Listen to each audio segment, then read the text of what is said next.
ছাত্র ছাত্রী ভাই এবং বোনেরা, উপস্থিত সুধীমণ্ডলী, যে কথাটি বলছিলাম যে আজকে গণহত্যার এই সিলসিলাটি শুধুমাত্র 3টা 4টা 5টা 6টা সংখ্যাতাত্ত্বিকতার মধ্য দিয়ে এটাকে ব্র্যাকেটেড করলে আমরা অনেক ভাইয়ের প্রতি, অনেক পরিবারের প্রতি, শহীদদের প্রতি আমরা জুলুম করব। আপনি 2024 সালে, শুধু এই 24 সালে গণহত্যাকেই যদি গণহত্যা বলেন, তাহলে 2006 সালের 28 অক্টোবরকে আমরা কি বলবো? তাহলে 2009 সালের 57 জন সেনা অফিসার সহ 71 জনকে হত্যাকে আমরা কি বলবো?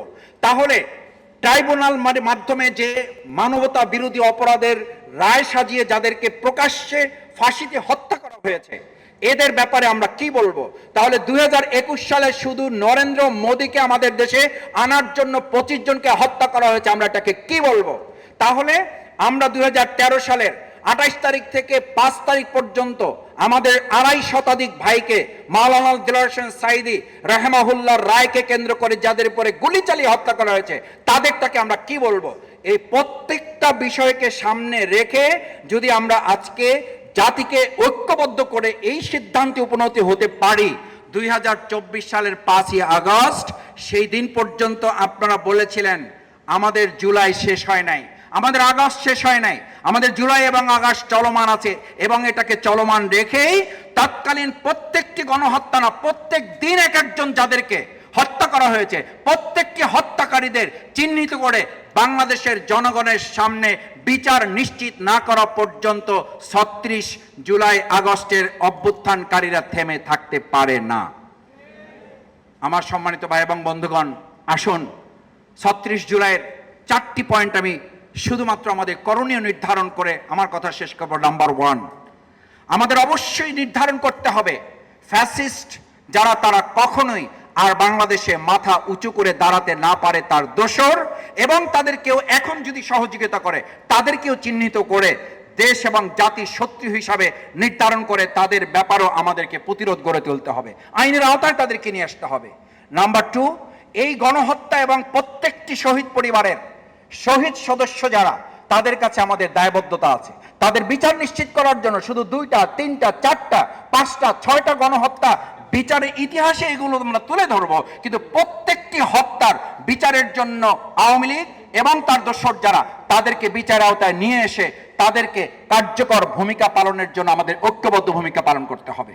নাম্বার 3, আমাদের এই বর্তমান সময়ে আমরা লক্ষ্য করি পৃথিবীর যে সমস্ত দেশগুলোতে এরকম গণহত্যা পরিচালিত হয়েছে, সেই দেশের সেই সময়ের রাষ্ট্রপতি, সেখানকার সংবিধান, সেখানকার আদর্শ, সেখানকার তৎকালীন সময়ের প্রত্যেকটি বন্দোবস্তকে পরিবর্তন শুধু করা হয় নাই, সংযোজন বিয়োজন করা হয় নাই, প্রত্যেকটাকে বিলুপ্ত ঘটিয়ে নতুন আরেকটা পাটাতন তৈরি করা হয়েছে। আমরা যতক্ষণ পর্যন্ত এই নতুন বন্দোবস্ত তৈরি করতে না পারবো, ততক্ষণ শুধুমাত্র একটা নির্বাচন দিয়ে জাতিকে মুক্ত করা যাবে না। 4 নম্বর সবশেষ, আসুন আমাদের এই 2013 সালের 5 এবং 6 মে আমি সেদিন লক্ষ্য করার সুযোগ পেয়েছি আমাদের যে সমস্ত ভাইগুলোকে হত্যা করা হয়েছে। তারপর প্রতিদিন টেলিভিশনে একটা টক শো হতো, সেই টক শোতে যারা অংশগ্রহণ করত তাদের চোখ দিয়ে পানি বের হতো। আমি দেখতাম, এখনো আপনারা পাবেন কিছু কিছু টক শো, যে আমাদের পল্টনের গাছগুলো কেটে ফেলা হয়েছে। আমি খুব বিস্মিত হতাম। আমাদের কয়েকশত আলেমকে গুলি করে রক্তাক্ত অবস্থায় ফেলে দেওয়া হয়েছে, সেটি নিয়ে তারা কথা বলতো না। গাছ কেটে ফেলা হয়েছে, এটি নিয়ে তৎকালীন কিছু সুশীল সমাজের লোকেরা চোখের পানি ফেলতো। তার অর্থ হচ্ছে তারা মানবিক সমাজের পরিবর্তে একটা পাশবিক সমাজ তারা তৈরি করতে চেয়েছিলেন। গাছ কাটার জন্য তাদের চোখের পানি পড়ত। তাদের সেই সময়ের সেই ভয়ঙ্কর নেত্রী বলতো, এই সমস্ত আলেমরা গায়ে রক্ত মেখে রাস্তায় তারা পড়েছিল। কত ভয়ঙ্কর, বিভৎস এবং হায়ানার চরিত্র হলে একজন মানুষ এই কথা বলতে পারে যে নিজ দায়িত্ব এবং নির্দেশ দিয়ে এই আলেমদেরকে, এই দেশপ্রেমিক মানুষগুলোকে হত্যা করেছে।